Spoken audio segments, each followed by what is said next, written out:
దేవునికి మహిమ కలుగును గాక. క్రీస్తునందు ప్రియ దేవుని బిడ్డలారా, కొద్ది నిమిషాలు 37వ కీర్తనలో నుంచి కొన్ని మాటలు మనం ధ్యానిద్దాము. ఈ కీర్తన దావీదు రాస్తున్నాడు. దావీదు రాస్తూ తన అనుభవ సాక్ష్యాన్ని ఇక్కడ తెలియజేస్తున్నాడు. 7వ వచనం, 9వ వచనం, 34వ వచనంలో ఏమని చెప్తున్నాడు అనంటే, యెహోవా ఎదుట మౌనముగా ఉండి ఆయన కొరకు కనిపెట్టుము. తర్వాత 9వ వచనంలో, యెహోవా కొరకు కనిపెట్టుకుని వారు దేశమును స్వతంత్రించుకొందురు. యెహోవా కొరకు కనిపెట్టుకొని ఉండుము, ఆయన మార్గమును అనుసరించి భూమిని స్వతంత్రించుకొనున్నట్లు ఆయన నిన్ను హెచ్చించును. ఇక చాలా విషయాలు ఇక్కడ ప్రస్తావన చేయడానికి ఉన్నాయి, కానీ మనం ఆరాధించడానికి, దేవుని స్తుతించడానికి మాత్రమే ఈ కీర్తన నుంచి కొన్ని మాటలు చెప్పాలనుకుంటున్నాను. ఇక దుష్టుని గురించి పెద్దగా ఆలోచన చేయొద్దు అని చెప్పుకుంటూ వెళుతూ దేవుడే వారికి తీర్పు తీరుస్తాడన్న పాఠం కూడా దీనిలోనే ఉంది. అయితే యెహోవా కొరకు కనిపెట్టుకొనుము అనేది మాత్రమే నేను చెప్పాలనుకుంటున్నాను. యెహోవా కొరకు కనిపెట్టుకొను, మౌనముగా ఉండి కనిపెట్టుకొనుము. యెహోవా కొరకు కనిపెట్టుకోని వారు దేశాన్ని స్వతంత్రించుకుంటారు. యెహోవా కొరకు కనిపెట్టుకుని ఉండుము, ఆయన మార్గమును అనుసరించుము, భూమిని స్వతంత్రించుకున్నట్లు ఆయన నిన్ను హెచ్చిస్తాడు. ఇక్కడ ఈ 3 వచనాల్లో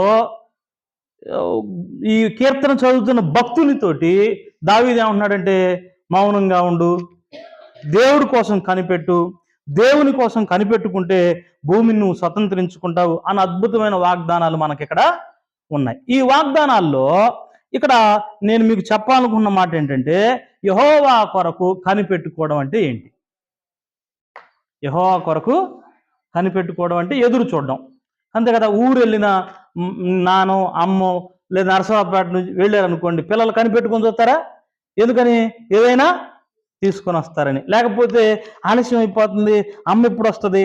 ఒకసారి మేము మా పెద్దోడిని ఇంటికాడ వదిలేసి పునుగుపాడు చర్చికి వచ్చాం. మేము వెళ్ళేటప్పటికి ఆదివారం మధ్యాహ్నం దాటిపోయింది. వాడు చిన్నప్పుడు, చాలా చిన్నప్పుడు, బహుశా 3-4 సంవత్సరాల వయసు. అప్పుడు చిన్న చిన్న మాటలు వస్తున్నాయి. వాడు మేము వెళ్ళేటప్పటికి వాళ్ళ అమ్మతో అంటున్నాడు, తల్లి లేకపోతే పిల్లలకు ఆహారం ఉండదని తెలియదా మీకు అన్నాడు. అంటే పిల్లలు ఎదురు చూస్తుంటారు. ఎందుకని? వాళ్ళకి ఆకలి కానీ, లేకపోతే వాళ్ళకి ఏదైనా అవసరమైతే ఎవరిని అడగడానికి ఇష్టపడినప్పుడు తల్లిదండ్రులను అడగడం కోసం, వాళ్ళ కోసం ఎదురు చూస్తుంటారు. అలాగే భక్తుని కూడా దేవుడు అంటున్నాడంటే, దావీదు భక్తుడు, యెహోవా కొరకు కనిపెట్టుకొని ఉండు. కనిపెట్టుకొని ఉండడం వలన నీకు ఆశీర్వాదం దొరుకుతుంది, దేశాన్ని స్వతంత్రించుకుంటావు, భూమిని స్వతంత్రించుకుంటావు అన్న మాటలు మనకి ఇక్కడ కనపడుతున్నాయి. ఇప్పుడు యెహోవా కొరకు కనిపెట్టుకునేవారు ఎవరు కనిపెట్టుకుంటారు? ఈ మాటలు నేను ఇక్కడ 1, 2, 3, 4 ప్రశ్నలతోటి చెప్తాను. ఎవరు కనిపెట్టుకుంటారు, ఎందుకు కనిపెట్టుకుంటారు, ఎలా కనిపెట్టుకుంటారు, ఎక్కడ కనిపెట్టుకోవాలి, వాటి వలన వచ్చే లాభాలు ఏమిటో చెప్తాను. ఇవి చాలా అద్భుతమైన ప్రశ్నలు. ఎవరు కనిపెట్టుకోవాలో తెలియాలి. అందరూ కనిపెట్టరు. దేవుడి కోసం, ఇప్పుడు మా అమ్మ మా నాన్న కోసం నేను కనిపెడతాను, పక్కింటోడు కనిపెడతారా? అంతేనా? ఇప్పుడు ఇంట్లో పిల్లలు కనిపెడతారు, పక్కింటి పిల్లలు కనిపెట్టరు. ఒకవేళ తల్లిదండ్రుల కోసం కానీ, లేకపోతే వస్తాను అని కబురు చేసిన చుట్టాల కోసం మనం ఎదురు చూస్తాం. మన ఇంటికి చుట్టాలు వస్తా అన్నారు అనుకోండి, ఎవరు ఎదురు చూస్తారు?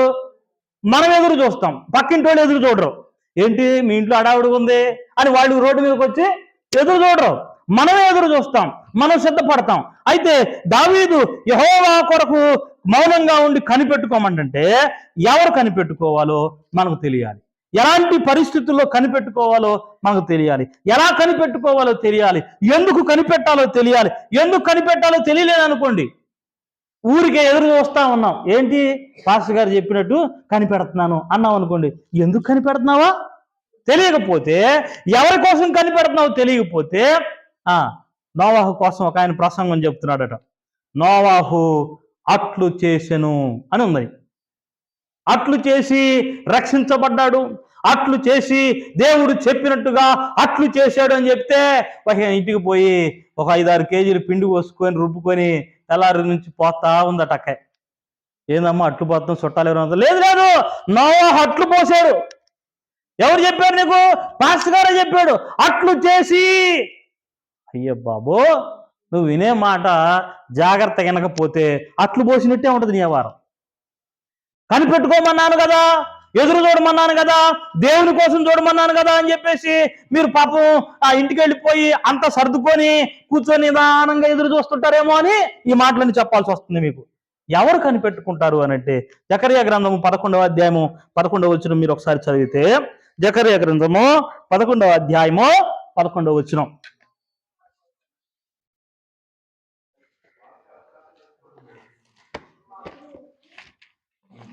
మలాకి కంటే ముందు ఉంటుంది, హగ్గయి, జకర్యా, మలాకి. అది నేను చెప్పినది యెహోవా వాక్కు అని మందలో బలహీనమై నన్ను కనిపెట్టుకొని ఉన్నా గొర్రెలు తెలుసుకొనును. ఇక్కడ ఎవరు కనిపెట్టుకొని ఉంటున్నారట? మందలో బలహీనమైన గొర్రెలు. ఎవరి కోసం? కాపరి కోసం. ఇప్పుడు మందలో బలహీనమైన గొర్రె ఎవరి కోసం చూస్తుంది? గొర్రెల కోసం. కాసే వాళ్ళకి బాగా అర్థం అవుతుంది. ఇంకా చెప్పాలి అని అంటే, మీరు మంద వెళుతున్నప్పుడు, ఎప్పుడైనా ఈ రోడ్ల మీద ఒక మంద వెళ్తా ఉంటది, గొర్రెల కాపర్లు ఉంటారు, బండి వచ్చినప్పుడు వాళ్ళు అడ్డం తీస్తుంటారు. ఎవరు కనిపెట్టుకొని ఉంటారు? ఏదైనా ఆపద వస్తున్నప్పుడు మందలో బలహీనమైన గొర్రె కాపరి కోసం కనిపెట్టుకొని ఉంటుంది. మందలో బలహీనమైన గొర్రె సహాయం కొరకు కనిపెట్టుకొని ఉంటుంది. అందుకని కాపరి కూడా ఏ గొర్రె బలహీనంగా ఉంటుందో, ఏ గొర్రె నడవలేదు, ఏ గొర్రె కాపరి సహాయం కోసం ఉంటుందో ఆ గొర్రెను ఎత్తుకోవడానికి, ఆ గొర్రెను ముందుకు నడిపించడానికి, ఆ గొర్రెకు తోడుండడానికి కాపరి ఇష్టపడతాడు. సరే, ఇప్పుడు ఈ మాటలు కాపరి కోసమైన పాఠం కాదు. ఎవరు కనిపెట్టుకుంటారో చెప్పాలి. ఎవరు కనిపెట్టుకుంటారు? బలహీనమైన వారు కనిపెట్టుకుంటారు. ఎవరు బలహీనులు? నేను పోయినసారి చెప్పాను, మనకంటే బలహీనులు ఇంకెవరు లేరు. సామాజికంగా, ఆర్థికంగా, రాజకీయంగా, ఇంకా చెప్పాలి అంటే ఇక ఆరోగ్యపరంగా కూడా మనమే బలహీనులం. మనం భోజనం తెల్లన్నం వండుకొని తింటామే తప్ప అదే అనారోగ్యకరమైన సంగతి అని చాలా మంది వైద్యులు ఎంత వరి అన్నం ఎంత తింటే అంత అనారోగ్యం అంట. ఇంతకుముందు మన వరి భోజనం అందగానే కాదు. పెద్దవాళ్ళకి ఎవరికైనా తెలుసు, జొన్న భోజనం తినేవాళ్ళు. జొన్నలు తెచ్చుకొని దంచుకొని ఎసట్లో పోసుకొని అవి ఉడికిన తర్వాత చిన్నులపై కారం వేసుకొని తినేవాళ్ళు. ఇది మన భోజనం. అప్పుడు ఆరోగ్యాలు ఉన్నాయి. ఎవరికి హార్ట్ అటాక్ లేవు, షుగర్లు లేవు, బీపీలు లేవు. ఎంత పెద్ద పని అయినా, ఎన్ని ఎకరాల కలుపైనా, ఎన్ని ఎకరాల పంట అయినా మనోళ్ళు పని చేసేవాళ్ళు. ఇప్పుడు మారిపోయింది. సరే, ఇప్పుడు మందలో బలహీనమైన వాళ్ళు అంటే మనమందరం బలహీనులమే. ఇప్పుడు చెప్పండి, మనం బలహీనమే కదా. ఇప్పుడు మనం ఎదురు చూడొచ్చా, చూడకూడదా? మందలో బలహీనమైన గొర్రె ఆయన కొరకు కనిపెడుతుందట. ఒకవేళ నువ్వు బలహీనుడు అయితే దేవుని కోసం కనిపెట్టాలి. దేవుని కోసం కనిపెడుతున్నప్పుడు ఆయన సహాయం దొరుకుతుందట. ఆయన చెప్పిన మాట నెరవేరుద్దట. నెరవేరినప్పుడు నేను కాపర్నని, నేను సేవకునని, లేకపోతే నేను దైవజనుడని మీరు తెలుసుకుంటారని జకర్యా చెప్తున్నాడు. మందలో బలహీనమైన గొర్రెలు దేవుని కోసం కనిపెట్టాలి తప్ప మనుషుల కోసం కానే కాదు అని ఇక్కడ మనం చదువుకుంటున్నాం. ఎందుకు కనిపెట్టాలి? ఒకటి, బలహీనులైన వాళ్ళు ఎవరైనా కనిపెట్టవచ్చు. ఏమేం బలహీనతలు ఉంటాయి మనకి? నేను మళ్ళా చెప్తున్నా, శారీరక బలహీనతలు ఉంటాయి, అనారోగ్య పరిస్థితులు ఉంటాయి, తర్వాత సామాజిక పరమైన బలహీనతలు ఉంటాయి, ఇంకా ఆర్థిక పరమైన బలహీనతలు ఉంటాయి కదా. ఒక రోజు మనకు ఆర్థికంగా బాగుందనుకోండి, ఇంకో రోజుకి మనకి బాగుండదు. ఎందుకని? మన ఆర్థిక పరిస్థితులు ఏమి సంతృప్తికరమైన, పౌష్టికరమైన, ఆశీర్వాదకరమైన పరిస్థితులు కానే కాదు. కనుక మన పరిస్థితులు తారుమారయ్యే పరిస్థితులు, మన పరిస్థితులు ఏమాత్రం కూడా మేలుకారకమైన పరిస్థితులు కానే కాదు. గనుక మనం దేవుని కోసం ఎదురు చూడాలి, మౌనంగా కనిపెట్టాలి. యెహోవా కొరకు కనిపెట్టి చూస్తుంటే అటివారు దీవించబడతారు, అటివారు ఆశీర్వదించబడతారు, అటివారు భూమిని స్వతంత్రించుకుంటారు, అట్టి వారు మేలును అనుభవిస్తారు. సరే, ఎందుకు కనిపెట్టాలి అని అంటే చూడండి, 27వ కీర్తన 13వ చరణంలో ఈ మాట చెప్పబడుతూ ఉంది. 27వ కీర్తన 13వ చరణం. 27వ కీర్తన, యెహోవా దయ పొందుదును, యెహోవా దయ పొందుదునన్న నమ్మకము నాకు లేని ఎడల నేనేమవుదును. భక్తుడు ఇక్కడ స్పష్టంగా చెప్తున్నాడు, నువ్వు దేనికోసం కనిపెట్టాలి అని అంటే సజీవులున్న దేశంలో యెహోవా దయ దొరుకుతుంది అని నమ్మకంతో కనిపెట్టాలి. మనం దేనికోసం కనిపెట్టాలి? దేవుని దయ కోసం కనిపెట్టాలి. చాలాసార్లు నేను దేవుని కోసం మనం కనిపెట్టాలని చెప్తున్నప్పుడు ఎవరు కనిపెట్టాలో చెప్పాను. బలహీనులైన వారు ఎవరైనా కనిపెట్టవచ్చు. దేనికోసం కనిపెట్టాలి? యెహోవా దయ కొరకు కనిపెట్టాలి. మీరు చాలా జాగ్రత్తగా గమనిస్తూ, కొత్త నిబంధనలో ఒక ఆవిడకు రక్తస్రావ రోగం ఉంది. ఆ రక్తస్రావం రోగం కలిగిన ఆ స్త్రీ వైద్యుల దగ్గరికి వెళ్ళింది, కనిపెట్టింది. లేకపోతే అక్కడున్న మాంత్రిక, తాంత్రిక, తంత్రాలు కట్టే అందరి దగ్గరికి వెళ్ళి ఉంటుంది. వైద్యులు అందరి దగ్గరికి, మంచి గైనకాలజిస్ట్ దగ్గరికి వెళ్ళి ఉంటుంది. లేకపోతే స్త్రీ గర్భకోశ వ్యాధి నిపుణుల దగ్గరికి వెళ్ళి ఉంటుంది. ఇంకా చెప్పాలంటే మంచి మంచి మంచి చదువుకున్న వైద్యులందరి దగ్గరికి వెళ్ళి ఉంటుంది. కానీ ఆమెకి స్వస్థత దొరకలేదు. కానీ ఒక రోజున ఎవరో యేసు ప్రభు కోసం చెప్పారు. ఆమె యేసు ప్రభు కోసం కనిపెడతా ఉంది. యేసు ప్రభు కోసం కనిపెడతా ఉంది. ఒక దారిలో ఆయన అడ్డుగుండగా వెళుతున్నాడని తెలుసుకుందో, లేదా ఎప్పుడైనా ఆయన ఈ దారి గుండా రాకపోతాడా అని అనుకుందో తెలియదు, కానీ అక్కడ కూర్చొని ఉంది. ఆయన వస్తున్నాడు, అందరూ రద్దీగా ఉంది, ఆ దారి అంతా కూడా ఇరుకు సందులుగా ఉన్నాయి. ఇప్పుడు కూడా యెరూషలేము వీధులకు మీరు వెళితే చాలా ఇరుకు సందులుగా ఉంటాయి. అవేం పెద్ద పెద్ద రోడ్లు కాదు, ఇప్పుడు కూడా ఇరుకుగానే ఉంటాయి. ఆ ఇరుకు సందులు గుండా ఆయన నడుచుకుంటూ వెళుతుంటే కనిపెట్టు చూస్తా ఉంది. అందరూ అంగీలు వేసుకునేవాళ్ళే. నాలాగ ప్యాంటు షర్ట్ ఒకళ్ళు, లింగి ఒకళ్ళు, జుబ్బా ఒకళ్ళు వేసుకునేవాళ్ళు అయితే కనిపెట్టవచ్చు. కానీ యూదులు అందరూ కూడా అంగీలు వేసుకునేవాళ్ళే. పైనుంచి కిందకి అంగీలు ధరించుకుంటారు. ఇప్పుడు కూడా ఆ ఏరియాలో అంగీలు వ్యవహారం, అరబ్ కంట్రీస్ అన్ని కూడా అలాగే ఉంటాయి. సరే, ఆయన ఆ దారి గుండా వస్తున్నాడని కనిపెట్టి చూస్తుంది కనుక వెంటనే ఆయన వస్త్రపు చెంగు ముట్టుకుంది. అప్పుడు యేసు ప్రభు అన్నాడు, ఎవరో నన్ను ముట్టుకున్నారు. ఇంతమంది రద్దీగా ఉన్న వీధిలో ఎవరో ఒకరు తగులుతుంటారులే ప్రభా, పద నువ్వు పొద్దుగూగులు శాదస్తం కాకపోతే అని ఒక శిష్యుడు అన్నాడు. లేదు, ప్రభావం వెళ్ళింది కాబట్టి నాకు తెలుస్తుంది. అప్పుడు ఆమె ఆ జనంలో చెయ్యెత్తి చూపించింది, అయ్యా నేనే నీ వస్త్రపు చెంగు ముట్టుకుంది. ఆ పని చేయడానికి ఆమె చాలా సమయం ఎదురు చూసింది. వస్త్రపు చెంగు ముట్టుకుంది. ఎన్ని సంవత్సరాల నుంచి ఆమెకు స్వస్థత లేదు? ఎన్ని సంవత్సరాల రక్తస్రావం వ్యాధితో ఉంది. చాలా బాధ, చాలా కష్టం. నెలకు ఒక 3 రోజులు కడగా ఉండటానికే బాధపడుతున్న సందర్భంలో ఆమెకు 12 ఏళ్ల నుంచి రక్తస్రావం అవుతుందట. ఎంత వైద్య సహాయం చేసినా స్వస్థత లేదట. ఆయన కొరకు కనిపెట్టింది. ఆయన వస్త్రపు చెంగు పట్టుకోగానే రక్తధార ఆ క్షణమే కట్టబడింది. ఇప్పుడు స్వస్థ వచ్చినట్టేనా? ఆయన కొరకు ఆయన దయ పొందుకున్నది కనుక, కనిపెట్టింది కనుక స్వస్థత పొందుకుంది. తర్వాత ఫిలిప్పీలకు రాసిన పత్రిక 3వ అధ్యాయం 20వ వచనంలో కూడా ఈ మాట అంటాడు. ఫిలిప్పీలకు రాసిన పత్రిక 3వ అధ్యాయము 20వ వచనం, మన పౌరస్థితి పరలోకమందున్నది, అక్కడ నుండి ప్రభు అయిన యేసుక్రీస్తు అను రక్షకుని నిమిత్తము మనము ఎందుకని? ఆయన దయ కోసం, యెహోవా దయ మనపైకి రావాలని మనం పరలోకమందున్న మన రక్షకుడైన యేసుక్రీస్తు కోసం కనిపెడుతున్నాం. ఎవరు కనిపెట్టాలి? బలహీనులైన వారు. మందలో బలహీనమైన గొర్రెలు కనిపెడతాయి. ఎందుకు కనిపెడతాయి? ఆయన దయ కొరకు కనిపెడతాయి. 2 విషయాలు మీకు చాలా స్పష్టంగా చెప్పాను. 3వది, ఎలా కనిపెడతాయి? ఎలా కనిపెడతారు? దొంగోడు వస్తున్నాడని ఎలా కనిపెడతారు? కుక్క అరుస్తాయి, అప్పుడు మనం కనిపెడతాం అన్నా. పోలీసులు చెప్తారు, మీ ఊర్లో ఈ రాత్రి కొంత మెలకుగా ఉండండి, దొంగలు పడతారని ఇంటెలిజెన్సీ సమాచారం ఉందని, అప్పుడు మెలుగుకుంటాం.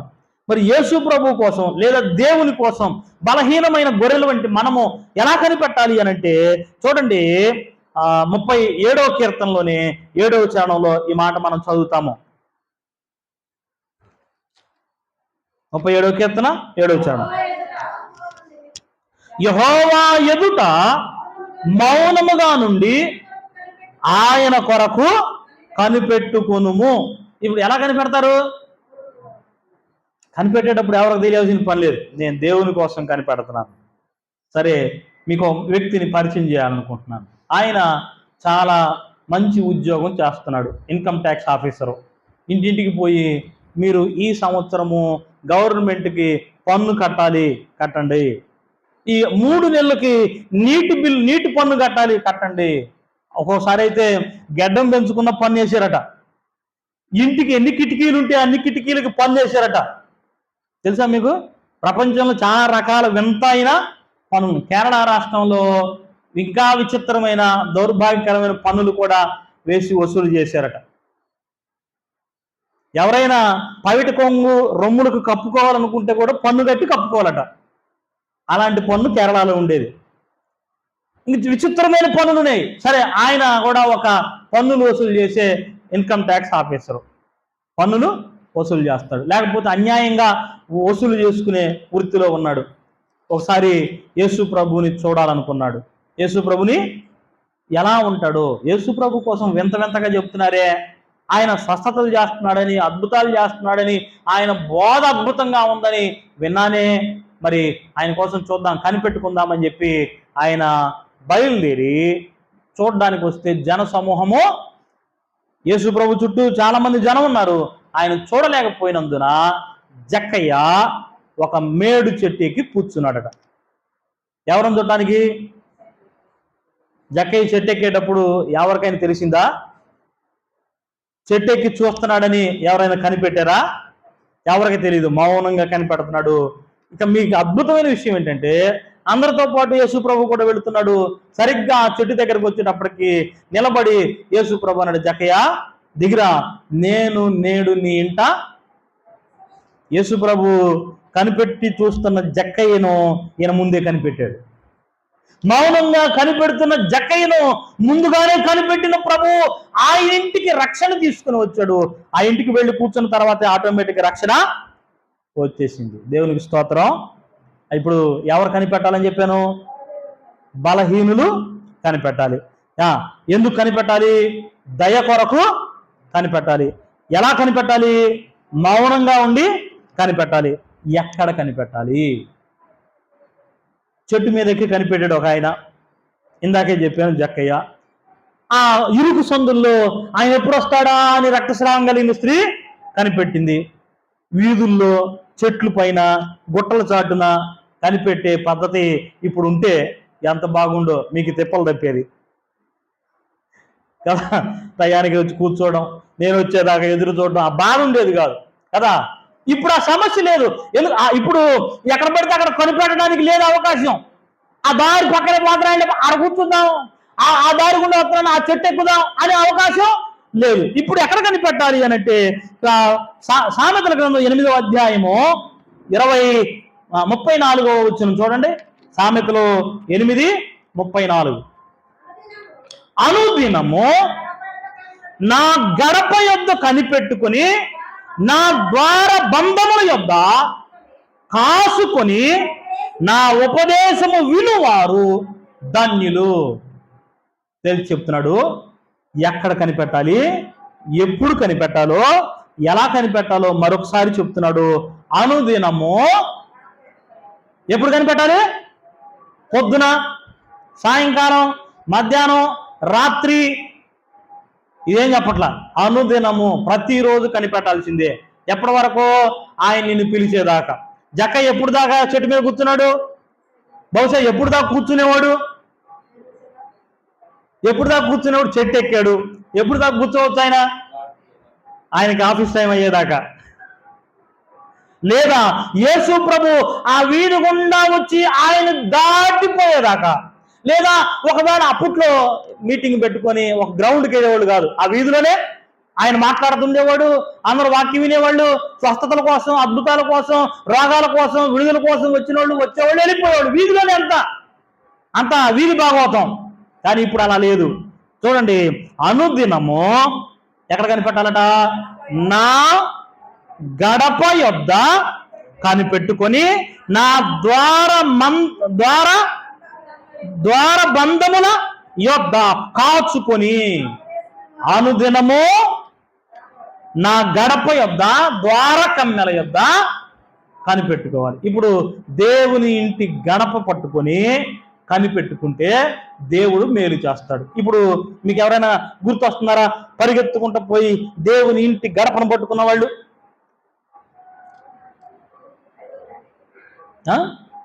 అక్క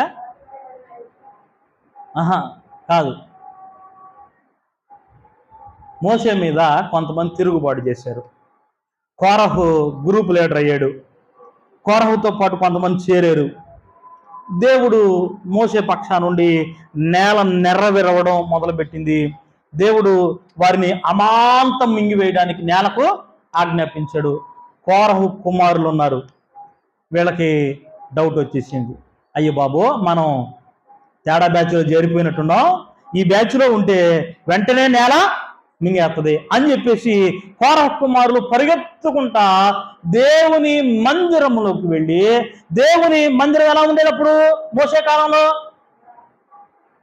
ఎలా ఉండేదని చెప్పాను? గూడారం ఉండేది, దాని చుట్టూ ప్రహరీ లాగా ఉండేది, అది ఆవరణం. ఆవరణం లోపల ఏమి ఉండేది? బలిపీఠము, ఇత్తడి గంగాళము, పరిశుద్ధ స్థలం ఉండేది. దాని లోపల మరి ఇంకో 3 వస్తువులు ఉండేవి. ఏమేమిటి? ధూపవేదిక, దీపస్తంభము, సబుగపు రొట్టెల బల్ల, ఎదురుగా కరుణ ధూపవేదిక లేదా కరుణాపీఠము, బంగారు ధూపవేదిక ఉండేది. అతి పరిశుద్ధ స్థలంలో మందసం ఉండేది. వీళ్ళు పరిగెత్తుకుంటూ వెళ్ళారు. వాళ్ళకి ద్వారం తెరుచుకోగానే అక్కడ ఇత్తడి బలిపీఠం కనపడింది. బలిపీఠం కొమ్ములు పట్టుకొని ఏలాడుతున్నారట. నేల నెర్ర విడుస్తూ వస్తూ ఉంది, వాళ్ళని మింగి వేయడానికి వస్తుంది, అది వాళ్ళందరూ తెలుసు. ఇక ఆఖరికి వీళ్ళని మింగితే తప్ప ఆ నేల ఆగిపోదు. బలిపీఠపు కొమ్ములు పట్టుకున్నారు, నేల నెరవేరవడం ఆగిపోయింది, వాళ్ళు బ్రతికేరు. అప్పుడు రాస్తారు పాట, అయ్యా నీ బలిపీఠం యొద్ద పిచ్చుకలకు నివాసం, మా బ్రతుకులు పిచ్చుకలు వంటివి. ఊరికే అలా గట్టిగా ఎవడని చప్పట కొడితే మా గుండె ఆగిపోద్ది.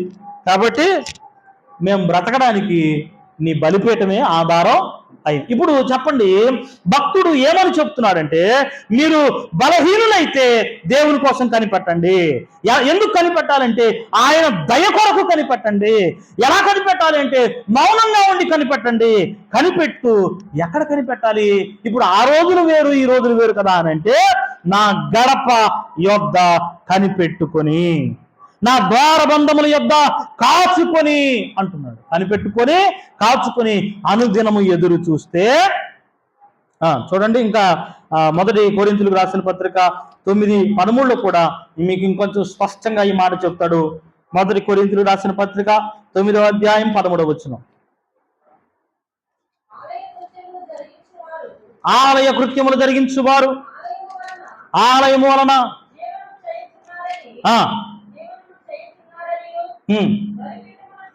బలిపీఠమునొద్ద కనిపెట్టుకొని ఉండువారు బలిపీఠముతో పాలివారై ఉన్నారని. ఇప్పుడు ఇంకెక్కడ కనిపెట్టుకోవాలంటున్నాడు? 1 ఆలయపు గడపల దగ్గర, 2 బలిపీఠము దగ్గర. ఎవరైతే ఆలయపు గడప దగ్గర కనిపెట్టుకుని ఉన్నారో, ఎవరైతే బలిపీఠం దగ్గర కనిపెట్టుకున్నారో అట్టి వారిని దేవుడు దీవించకుండా పంపలేదు. 1 కోరహు కుమారుల మరణాన్ని తప్పించాడు. 2 సమూయేలు 1వ అధ్యాయంలో 1వ గ్రంథంలో మనం ఒక ఆమెను చూస్తాము. ఆమె ఆలయంలోనికి వెళ్ళి అందరూ పండుగ చేసుకుంటున్నారు. గుడి పండుగ జరుగుతుంది. మరి మీ ఊళ్ళో గుడి పండుగ జరుగుతుంది కదా, ఎవరు హడావుడి వాళ్ళకు ఉంటుంది. ఎవరైనా గుళ్ళో కూర్చుంటారా? గుడి పండుగ రోజు గుళ్ళో ఎవరైనా కూర్చుంటారా? వచ్చే చుట్టాలు, పోయే చుట్టాలు, తినేవి, వండేవి, లేకపోతే వండిన తర్వాత కడిగేవి, ఎంత హడావుడి ఉంటుందో. తర్వాత చుట్టాలు వస్తారు, వాళ్ళకి బట్టలు పెట్టుకునే కార్యక్రమాలు ఉంటాయి, ఎత్తిపోతల పథకాలు ఉంటాయి. ఇవన్నీ చేసుకుంటా మందిరంలో అందరూ అప్పుడు కూడా బలిస్తున్నారు. బలి బయట జరుగుతుంది, తిరణాలు జరుగుతుంది, బాగానే ఉంది. అన్న మాత్రం మందిరంలో కూర్చొని ఏడుస్తుంది. అన్న మరి ఆయనకు కూడా నాకులాగా సైట్ వచ్చిందేమో. కళ్ళజోడు లేకపోతే మీరు ఎవరు కనపడరు, దేవునికి స్తోత్రం. ఇప్పుడు కళ్ళజోడు ఉంది కానీ అప్పట్లో కళ్ళజోడు లేవుగా, ఆయనకు కనపడతలా. ఒక ఆడ మనిషి మాత్రం కూర్చొని ఉందని మాత్రం అర్థం అవుతుంది. ఎందుకని? చీర కట్టుకుని ఉంటుంది కదా.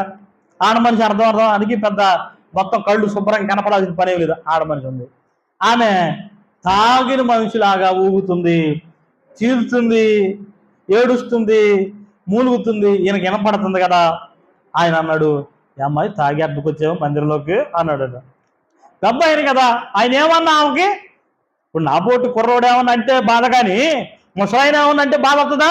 రాదు. కాబట్టి ఆమె ఏలినవాడా, నేను తాగి రాలేదు, నా హృదయాన్ని దేవుని సన్నిధిలో కొమ్మరించుకొనుచున్నాను. అప్పుడు వెంటనే దేవుడు ఆయన నోట ఒక అద్భుతమైన వాగ్దానాన్ని ఇచ్చాడు. సంవత్సరం మీదకి దేవుడిని గర్భఫలం ఇస్తాడు. ఇప్పుడు చెప్పండి, ఆమె మందిరము లోపల కనిపెట్టుకొని ఉంది, దేవుని వాగ్దానం ఆమె పొందుకుంది. ఈ ఉదయకాల సమయంలో నీవు యెహోవా ఎదుట మౌనంగా ఉండి కనిపెట్టుకో. యెహోవా కొరకు కనిపెట్టుకుని వారు యెహోవా కొరకు కనిపెట్టుకొని ఉండు అని దావీదు భక్తుడు 37వ కీర్తనలో 3 సార్లు రాయించుకుంటూ రావడానికి కారణం ఏమిటంటే, మనం కూడా కనిపెట్టి ఎదురు చూడాల్సిన అవసరంలో ఉన్నాం. మనం కనిపెట్టి దేవుని ఆశీర్వాదంకు, దేవుని దయ కొరకు ఎదురు చూడవలసిన అవసరతలో ఉన్నాం. అయితే మనం ఎలా ఎదురు చూడాలి, ఎందుకు ఎదురు చూడాలో చెబుతూ, ఆయన బలిపీఠం దగ్గర మీరు ఎదురు చూడగలిగితే, ఆయన మందిరపు గడపల దగ్గర ఎదురు చూడగలిగితే, దేవుడు మీకు ఆశీర్వాదాన్ని, దీవెనను, విడుదలను దయచేస్తాడని కీర్తనకారుడు మనతో మాట్లాడుతున్నాడు. అంతేకాకుండా హెబ్రీయులకు రాసిన పత్రిక 9వ అధ్యాయము 28వ వచనాన్ని మీరు చదివితే, హెబ్రీయులకు రాసిన పత్రిక 9వ అధ్యాయము, అలాగనే క్రీస్తు కూడా అనేకుల పాపములను భరించుటకు ఒక్కసారే అర్పింపబడి తన కొరకు కనిపెట్టుకొని ఉండు వారి రక్షణ నిమిత్తము. ఇప్పుడు చెప్పండి, యేసు ప్రభు వారు ఎందుకు చనిపోయాడు అని అంటే, ఆయన కొరకు ఎవరో ఒకడు కనిపెట్టుకొని ఉంటారట, వారికి రక్షణ అవసరమట, అందుకోసం ఆయనే సిలువలో బలైపోయాడట. ఈ మాటకు అర్థం అది. ప్రియ సంగమా, నువ్వు కనిపెట్టుకొని ఎదురు చూస్తావని. ఎందుకు కనిపెట్టాలి? ఆయన దయ కోసం కనిపెట్టాలి. ఆయన దయ మనకు అవసరమేనా? చెప్పండి, దేవుని దయ మనకు అవసరమా? అవసరమే. ఒకసారి దేవుడు లేడు అనే వాళ్ళ మీటింగ్ జరుగుతుందట. మనం ఎట్లా ఆదివారం కూటమి పెట్టుకుంటామో, వాళ్ళు కూడా ప్రపంచ స్థాయి తెలుసా కమ్యూనిస్టులు మీటింగ్ పెట్టుకుంటారు. జిల్లా స్థాయి కమ్యూనిస్టు మీటింగు, రాష్ట్ర స్థాయి మీటింగు, చలో రాజధాని అనే పదాలతోటి అప్పుల్లో జరిగాయి. ఇప్పుడు ఎవరు జరగట్లేదు. కానీ అలాగే నాస్తికులు కూడా, దేవుళ్ళు లేరు అని చెప్పేవాళ్ళు కూడా మీటింగ్ పెట్టుకున్నారట. అయిపోయింది, 3 రోజులు అద్భుతంగా మీటింగ్ జరిగింది. విలేకరు వచ్చాడట. విలేకరు వచ్చి అడుగుతున్నాడు, ఏమండి మీరు బాగా మీటింగ్ అరేంజ్ చేశారు, ఈ మీటింగ్ ఎలా జరిగిందని మీ అభిప్రాయం అని మైక్ మూతి దగ్గర పెట్టాడట. మైక్ మూతి దగ్గర పెట్టగానే ఆ దేవుడు లేడు అని చెప్పిన నాస్తిక సంఘ నాయకుడు అంటున్నాడట, దేవుడి దయ వల్ల మీటింగ్ బాగానే జరిగింది అన్నాడట. దేవుడి దయ వల్ల మీటింగ్ బాగానే. వీళ్ళు పెట్టుకున్నది ఏం మీటింగు? దేవుడు లేడు అని చెప్పే మీటింగు. ఆ మీటింగ్ ఎలా జరిగింది? దేవుడి దయ వల్ల బాగానే జరిగింది. మీరు ఇది గమనించండి, దేవుడి దయ మనకు అవసరం, దేవుడు లేడు అన్నవాడికి అవసరం, దేవుడు ఉన్నాడు అన్నవాడికి అవసరం, బలవంతుడికి అవసరం, బలహీనుడికి అవసరం, కడుపు నిండిన వాడికి అవసరం, కడుపు ఎండిన వానికి కూడా. కడుపు నిండుడికి ఎందుకు అవసరం? బాగా బరీగా తిన్నవాడికి దేవుడు అవసరం ఉందా? అబ్బా రాజన్న పల్లె చెబుతాడు, అది అరగాలి కాబట్టి దేవుడి దయ అవసరం. దేవుడి దయ లేకపోతే రాత్రి అంతా కడుపు పట్టుకొని ఇల్లంతా కడిగి తిరిగి అది అరగదు. ఎందుకని? దేవుడి దయ లేదు. ప్రసంగి గ్రంథకర్త అదే అంటాడు, దైవాశీర్వాదం అంటే ఏంటంటే మీకు మేడలు మిద్దెలు దొరకడం కాదు, కోట్లు లేకపోతే లక్షలు రావడం కాదు, మీ సంపాదన మీ ఇంటికి వచ్చి మీరు తిన్న ఆహారం మీకు జీర్ణమైతే అదే దైవాశీర్వాదం అంట. ఇప్పుడు చెప్పండి, దేవుని దయ అందరికీ అవసరం. పేదవారికి అవసరం, ధనికులకు అవసరం. ధనికులకి ఎందుకు అవసరం? వాళ్ళ డబ్బులు కాపాడుకోవడానికి దేవుడి దయ అవసరం. కనుకనే చాలా మంది గుళ్ళు గోపురాలు తిరుగుతుంటారు. డబ్బులు ఉన్నవాళ్ళు పెద్ద పెద్ద గుళ్ళుకి వెళ్తుంటారులే, మనలాగా చిన్న చిన్న గుళ్ళుకు రారు. సరే, ఇక్కడ చూడండి, యెహోవా కొరకు ఎదురు చూసేవాళ్ళు మౌనంగా ఎదురు చూస్తారు. ఆయన దయ కొరకు ఎదురు చూస్తారు. ఎక్కడ? ఆయన గడప కమ్మెల యొద్ద, మందిరములో, బలిపీఠం యొద్ద ఎదురు చూస్తారు. అట్టి వారికి రక్షణ దొరుకుతుంది. అట్టి వారికి రక్షణ దొరుకుతుంది. ఈ ఉదయకాల సమయంలో నువ్వు ఎలాంటి పరిస్థితుల్లో దేవుని దగ్గరకు వచ్చావు అనేది ముఖ్యం కాదు, నువ్వు కనిపెడుతున్నావా లేదా అనేది ముఖ్యం. ఆయన కొరకు కనిపెడుతూ మౌనంగా ఉంటే చాలట. చూడండి 37వ కీర్తన 9వ చరణంలో, యెహోవా కొరకు కనిపెట్టుకుని వారు దేశమును స్వతంత్రించుకుంటారు. యెహోవా కొరకు కనిపెట్టుకుని ఉండుము, ఆయన మార్గమును అనుసరించుము, భూమిని 34వ వచనం స్వతంత్రించుకున్నట్లు ఆయన నిన్ను హెచ్చించును. ఇవన్నీ చెబుతూ దావీదు అంటున్నాడు, తన అనుభవ సాక్ష్యాన్ని ఒకటి పంచుకుంటున్నాడు ఈ కీర్తనలో. నాకు చాలా ఇష్టం. ఎప్పుడు 37వ కీర్తన దగ్గరకు వచ్చినా ఆ మాట చాలాసార్లు ఆలోచన చేస్తాను.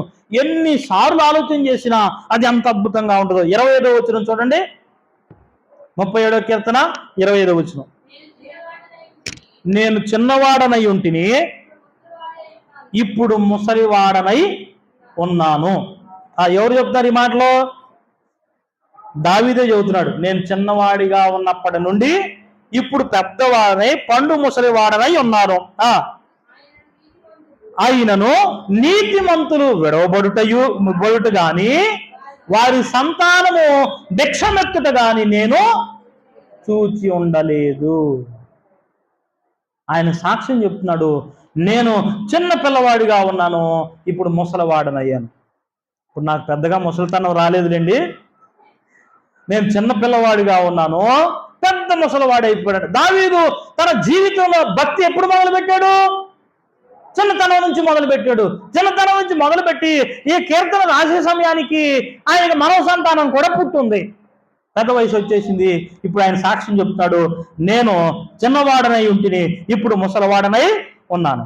అయినను ఇన్ని సంవత్సరాల నా భక్తి జీవితంలో, ఇన్ని సంవత్సరాల నా వయో జీవితంలో నీతిమంతులు విడవబడుట గాని వారి సంతానము భిక్షమెత్తుట గాని నేను చూచి ఉండలేదు. ఎందుకని? మొదటికి వాళ్ళు నీతిమంతులు కాబట్టి వాళ్ళు పిల్లలు భిక్షమెత్తరు కదా. రెండవది, వారు యెహోవా కొరకు కనిపెట్టుకుంటారు కనుక దేవుని దయ వారిపైకి, వారి పిల్లలపైకి వస్తుంది. నేను ఈ మాట మీకు స్పష్టంగా చెప్తాను. ఎవరు దేవుని కోసం కనిపెడతారో వారు విడవబడిన చరిత్ర లేనే లేదు. ఆమె కనిపెట్టింది 12 ఏళ్ల రక్తస్రావ జీవితము బాగు చేయబడింది. ఆయన కనిపెట్టాడు, తన పాప జీవితం వెలగొట్టబడింది. ఆయన ఇంటికి వెళ్ళి భోజనం చేస్తున్నాడు, నేడు ఈ ఇంటికి రక్షణ వచ్చింది అన్నాడు. ఎవరైనా? జక్కయ్య ఇంటికి రక్షణ వచ్చేసింది. రక్తస్రావం కలిగిన స్త్రీ ఎదురు చూసింది. ఇలా దేవుని కోసం ఎదురు చూసిన ఇంకో కుటుంబం ఉంది. ఆ కుటుంబాన్ని మీకు పరిచయం చేయాలి. ఆ కుటుంబం ఏమిటంటే లాజరు. తెలుసా మీకు? మార్తా, మరియా, లాజరుల కుటుంబం. ఆ కుటుంబం యేసుక్రీస్తు వారి రాక కోసం ఎదురు చూసింది. ముందుగానే కబురు చేశారు. అప్పుడు వాళ్ళకున్న అలవాటు ఏంటంటే, ఎప్పుడు యేసుప్రభు ఆ ఊరు వచ్చినా, బేతనియా ఆ ప్రాంతానికి వచ్చినా ఆ ఇంట్లో భోజనం చేసేవాడు. మార్తా, మరియలు, ఒక లాజరు. ఈ ముగ్గురే కుటుంబం. తల్లిదండ్రులు లేరు, బహుశా అనాథలై ఉంటారు. చిన్నతనంలోనే 2 అక్కలు, ఒక తమ్ముడు, చిన్న తమ్ముడు లాజరు పుట్టగానే అమ్మ చనిపోయి ఉంటుంది. అమ్మ చనిపోగానే తండ్రి కూడా చనిపోయి ఉంటాడు. బహుశా ఆ కుటుంబం అనాథ కుటుంబం. యేసు ప్రభుపై అధికమైన ఇష్టం చేత వారు ఆయన ఇంటికి పిలుచుకునేవాళ్ళు, భోజనం పెట్టేవాళ్ళు. ఎప్పుడు వచ్చిపోయినా ఆ దారి కూడా ఆ ఇంటికి రావడం ఆయనకు అలవాటు. సరే, లాజరుకు జబ్బు చేసింది. యేసు ప్రభువుకు ఫోన్ చేశారు, కబురు చేశారు. ఆయన 3 రోజులు కూటం అనుకున్నాడు. ఆయన దాన్ని ఇంకా కూటం పొడిగించాడు. సడన్గా పొడిగించేశాడు. లాజరుకు బాగాలేదు, అర్జెంటుగా మీటింగ్ ముగించుకొని వెళ్ళిపోవాల్సిన పరిస్థితి. కానీ ఇంకో రోజు మీటింగ్ పెట్టుకుందాం అన్నాడు. ఆలస్యం అయిపోయింది. ఆలస్యం అయిపోయిన తర్వాత కూటం అంతా ముగించుకొని, ఇప్పుడు మామూలుగా అయితే మీటింగ్ అయిపోయిన తర్వాత భోజనాలు ఉన్నాయి అనుకోండి, మీ అందరికీ ఏం చెప్తాను నేను, జాగ్రత్తగా అన్ని శుభ్రంగా సర్దుకొని మందిరం అంతా శుభ్రం చేసుకొని మీరే వెళ్ళిపోండి అని వెళ్ళిపోతానా? లేకపోతే నేను ఉండి తవ్వుతానా? తవ్వట్లేదు కదా, మీకే పని అప్పు చెప్పిపోతా అట్ట బావాలిగా యేసుప్రభు వారు. కానీ ఆయన ఆ రోజు ఏం చేశాడంటే అన్ని సర్దేదాకా అక్కడే కూర్చొని అందరికీ సెండ్ ఆఫ్ ఇచ్చి, అందరు జాగ్రత్తగా వెళ్ళరండి, అమ్మ బాగున్నారా, మీరు కూటానికి వచ్చారు బాగుంది, ఇంటికి వెళ్ళరండి అని చెప్పి ఆలస్యంగా నింపాదిగా బయలుదేరి వెళ్ళాడు. అప్పటికే లాజరు గారు కాస్త స్వర్గస్థులయ్యారు, చచ్చిపోయారు. క్రీస్తునందు మృతులు ధన్యులని బండ కూడా కొట్టించి సమాధి రాయికి బండ పెట్టేశారు. 4 రోజులు అయిపోయినప్పటికే యేసుప్రభు పోయి, యేసుప్రభు వస్తున్నాడని తెలిసింది కదా, మామూలుగానే చాలా మంది ఆయన వెంబడిస్తూ వస్తుంటారు, జనసమూహం ఉంటది. యేసుప్రభు లాజరు ఏం చేస్తాడో, లాజరును బ్రతికిస్తాడా, అయ్యో సారీ అండి నేను రాలేకపోయాను అంటాడా, ఏదో చూద్దామని చెప్పి గుంపులు గుంపులుగా ఎదురు చూసిన వారు ఉన్నారు. ఈ సంగతి తెలిసి ఒక అక్క ఎదురెళ్ళింది, ప్రభువా నువ్వు ఉంటే నా తమ్ముడు చచ్చిపోడు కాదు నాయన, అమ్మ బ్రతుకుతాడులే, నాకు లేదు పునరుద్ధానం అందరం బ్రతుకుతామని నాకు తెలుసులే ప్రభువా, నాకు బాధ చేసేవులే నువ్వు అందామా. ఆమె యేసుప్రభుకు బాధ చేస్తుంది, ఆయన కోసం ఎదురు చూస్తున్నారు. మరి పాపం ఆయనతో పాటు సహవాసం చేసినప్పుడు ఆ మాత్రం బోధ రాకపోతేట, బోధ వచ్చేసింది. సరే యేసుప్రభు చక్కగా ఎక్కడున్నాడు లాజరు, ఇంకెక్కడ లాజరు అయ్యా 4 రోజులు అయిపోతే అంది. సరే ఎక్కడ సమాధి చేశారు పదండి అన్నాడు. ఎందుకు ప్రభు, ఆ కుళ్ళిపోయి సమాధి వాసన వస్తుంటది, ఎందుకులే నువ్వు అక్కడికి ఎందుకు, చాలాసార్లు మీరు కూడా ఒక మీకు ఎందుకులే కష్టం అన్నట్టు మమ్మల్ని అన్ని జాగ్రత్త చేస్తుంటారు, ఎందుకులే అన్నాము కూడా, కాదు కదా అక్కడికే పోదాం అన్నాడు ఆయన. అక్కడికి పోయిన తర్వాత సమాధి రాయి దొర్లించమన్నాడు. కొంతమంది బలవంతులు ఆ సమాధి రాయి దొర్లించారు. దొర్లించిన తర్వాత లాజరు బయటికి రా అని యేసుప్రభు పిలిచాడు. యేసుప్రభు పిలవగానే లాజరు, చనిపోయిన లాజరు ప్రేత వస్త్రములతోటి, చనిపోయినప్పుడు చుట్టిన గుడ్డలతోటి బయటకు వచ్చేసాడు. బహుశా అందుకేనేమో సమాధిలో పెట్టేటప్పుడు బొట్టినీళ్ళు కట్టేసి తాడు తెంపుతారు, ఎప్పుడైనా లేచి వస్తాడని, నడవడానికి అడ్డం లేకుండా. అప్పటి నుంచే వచ్చి ఉంటుంది ఈ ఆచారం. ఎప్పుడైనా ప్రభువు ఏం లేపుతాడని నమ్మకం. ఏది తాగి చచ్చిపోయినా క్రీస్తునందు మృతులు ధన్యులని బండేసి ఆయన బతికొస్తాడని సమాధిలో పెట్టి చీరలు బిగించే ముందే తాళ్ళు తెంపి మనం బాధ పెడతాం కదా. అప్పటి నుంచి వచ్చి ఉంటుంది ఈ ఆచారం. లాజరు బయటకు రానగానే లాజరు బయటకు వచ్చాడు. ఇప్పుడు ఆయన ఉండదు, ఆ ప్రేత వస్త్రాలు అన్నాడు, ప్రేత వస్త్రాలు ఇప్పేశాడు. కుళ్ళిపోయిన దేహం అంతా సరైపోయింది. యేసు ప్రభు లాజరును బ్రతికించాడు. ఈ మాట అంతా నేను ఎందుకు చెప్తున్నానంటే, లాజరు కుటుంబం యేసు ప్రభు కోసం ఎదురు చూసింది. ఎప్పటి వరకు ఎదురు చూసింది? చచ్చిపోయేదాకా ఎదురు చూడవచ్చు. ఎక్కడ దాకా మనం కూడా ఒక్కోసారి ఆఖరి దాకా ఎదురు చూస్తాం, ఆఖరి నిమిషం దాకా ఎదురు చూస్తాం. ఇక అయిపోయింది ఇప్పుడు ఎలక్షన్ రిజల్ట్స్ ఎప్పుడు దాకా ఎదురు చూశారు మీరు? సాయంకాలం 4 దాకా ఎదురు చూడలేదా? ఉదయం 10 గంటలకే డిక్లేర్ అయిపోయింది. అన్ని 3 రౌండ్లు అయిపోయేటప్పటికి అందరికి అర్థమైపోయింది. ఇక ఎమ్మెల్యేలు మంత్రులు కూడా కౌంటింగ్ కేంద్రం నుంచి వెళ్ళిపోయారు. వాళ్ళు వెళ్ళిపోయినా మన బోటోళ్ళు అక్కడే టీవీ కాడే కూర్చొని ఉన్నారు. ఆశ చివరిదాకా చూద్దాం అనుకోలేదా మీరు? అనుకునే ఉంటారులే. సరే 11 గంటలకే డిక్లేర్ చేసుకోలేదు కదా, చివరి దాకా ఎదురు చూశారు కదా. చివరి కూడా అయిపోయిన తర్వాత ఇప్పుడు ఏమో ఎదురు చూస్తున్నారంటే, ఈవీఎంలు ఏమైనా ట్యాంపర్ చేశారో వాడి సంగతి చూద్దాం అంటారు. ఇప్పుడు ఇంకా ఆశ ఉంది, అవునా కదా?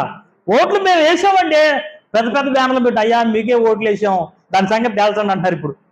సరే మన ఎదురు చూపుతంలో ఎంత ఓపిక ఉంటుందంటే, ఆఖరి నిమిషం దాకా ఇంకా అవకాశం లేదని చెప్పిన తర్వాత కూడా ఎదురు చూస్తున్నాం. లాజరు కుటుంబం చనిపోయేదాకా ఎదురు చూసింది. చనిపోయిన తర్వాత కూడా ఆయన వస్తాడని తెలిసి ఆ సమాధి దగ్గరికి ఆయన తీసుకొని పోయారు. మనం ఎక్కడ దాకా ఎదురు చూడొచ్చు అంటే, భక్తులుగా మనం ఎక్కడ దాకా ఎదురు చూడొచ్చు అంటే, చచ్చిపోయేదాకా ఎదురు. యోబు ఏమన్నాడంటే, నా విమోచకుడు సజీవుడు, నేను చనిపోయిన తర్వాత కూడా నా కన్నులారా ఇదిగో ఎట్లాగే ఈ కళ్ళతోటే ఆయన్ని సజీవుడిగా చూస్తాను, ఈ దేహంతో నేను చూస్తాను అని చెప్పాడు. ఆయనకి ఎంత విశ్వాసం ఉందో మనం కూడా ఎదురు చూస్తాం. ఎప్పుడు దాకా అంటే కొద్ది సమయం దాకా. అన్నీ బాగున్నప్పుడు ఎదురు చూస్తాం, బాగాపోతే నచ్చినంతకాలం ఎదురు చూస్తామండి, నచ్చకపోతే దేవుడి స్తోత్రం. అప్పుడు కూడా ఎట్ట ఎదురు చూస్తారండి? ఏదో గతి లేనట్టు అంటారు మీరు. కాదు కాదు, లాజరు కుటుంబం సమాధి చేయబడిన దాకా ఎదురు చూశారు, కుళ్ళిపోయిన దాకా ఎదురు చూశారు, 4 రోజులు అయ్యాదాకా యేసు వచ్చేదాకా ఎదురు చూశారు. ఈ ఉదయకాల సమయంలో నీవు దేవుని దయ కోసం కనిపెడితేనట భూమిని స్వతంత్రించుకుంటావట. దేవుని దయ కోసం కనిపెట్టుకుంటే నీవు దేశాన్ని స్వతంత్రించుకుంటావట. కాబట్టి నీవు ఆయన సన్నిధిలో, ఆయన బలిపీఠం దగ్గర మౌనంగా ఉండి ఆయన దయ కోసం, రక్షణ కోసం ఎదురు చూస్తూ ఉంటే బలహీనులైన నీ కోసం, బలము లేని నీ కోసం ఆయన దిగి వస్తాడు. కీర్తనలో మనం చదువుకున్నాము ఈ మాటను. చూడండి, కీర్తన గ్రంథము 35వ కీర్తన 10వ వచనం. యెహోవా నీ వంటి వాడెవడు? మించిన బలము గల వారి చేతిలో నుండి దీనులను దీనులను దోచుకొని వారి చేతిలో నుండి దీనులను దరిద్రులను విడిపించువాడవు నీవే అని నా ఎముకలన్నీ చెప్పుకొనుచున్నవి. దావీదు ఒక సాక్ష్యం చెప్పాడు. నేను చిన్నవాడనై ఉండి ముసలివాడిగా ఉన్నాను, ఇప్పటి వరకు నీతిమంతులు పిల్లలు విడవబడ్డ నేను చూడలేను. ఎందుకంటే ఆ నీతిమంతులు దేవుని కోసం ఎదురు చూస్తారు. ఎప్పటి వరకు ఎదురు చూస్తారంటే చివరాఖరి దాకా, అవకాశాలన్నీ పోయేదాకా ఎదురు చూస్తారు. అవకాశాలు పోయినా ఎదురు చూస్తారు. ఇంకా యోబు లాంటి భక్తులైతే ఎప్పుడు దాకా ఎదురు చూస్తారు? ఈ చర్మం చీకిపోయిన దాకా ఎదురు చూస్తారు. అలాంటి వారిని దేవుడు విడిచిపెట్టడు. అలాంటి వారిని దేవుడు కనికరించకుండా వెళ్ళిపోడు. అందుకని హెబ్రీ పత్రికలు మనం చదువుకున్నాము, రక్షణ కొరకు ఎదురు చూస్తున్న వారి కోసం ఆయన రక్షించడానికి ఒక్కమారే తన ప్రాణం పెట్టాడు. మీరు ఎదురు చూస్తారట, అందుకోసమే ఆయన ముందుగానే చనిపోయాడట. మనం ఇప్పుడు ఎదురు చూస్తున్నామని 2000 సంవత్సరాల క్రితమే మన పాపముల నిమిత్తము, మన శాపం నిమిత్తము మనం రక్షించబడ్డానికి యేసు క్రీస్తు వారు అనాది కాల తన తండ్రి సంకల్పాన్ని బట్టి ఈ లోకానికి దిగి వచ్చి నీ కొరకు ఒక్కసారి తన ప్రాణాన్ని పెట్టాడు. 9:28. అలాగున్నే క్రీస్తు కూడా అనేకుల పాపములను భరించుటకు ఒక్కసారి అర్పింపబడి తన కొరకు కనిపెట్టుకొని ఉండు వారి రక్షణ నిమిత్తము, ఆయన కొరకు కనిపెట్టుకొని ఉండే వారిని రక్షించడం కోసం, ఆయన కొరకు కనిపెట్టుకొని ఉండే వారిని దీవించడం కోసం, ఆయన కొరకు కనిపెట్టుకొని ఉండే వారిని కాపాడడం కోసం, ఆయన కొరకు కనిపెట్టుకొని ఉండే వారిని బాగు చేయడం కోసం, ఆయన కొరకు కనిపెట్టుకొని ఉండే వారికి మేలు చేయడం కోసం ఆయన ఎదురు చూస్తున్నాడు. ఆయన అందుకొరకే తన ప్రాణం పెట్టాడు. కనుక ఈ ఉదయకాల సమయంలో మనం కూడా మన మేలు కోసం ఆయన కొరకు ఎదురు చూస్తున్నామని ఆయన నమ్మి తన ప్రాణం పెట్టాడు. ఇప్పుడు మనం ఆయన కోసం ఎదురు చూడాల్సిన అవసరం మనకెంత ఉన్నది అని అంటే, మనం బలహీనం కనుక అవసరం మనకుంది.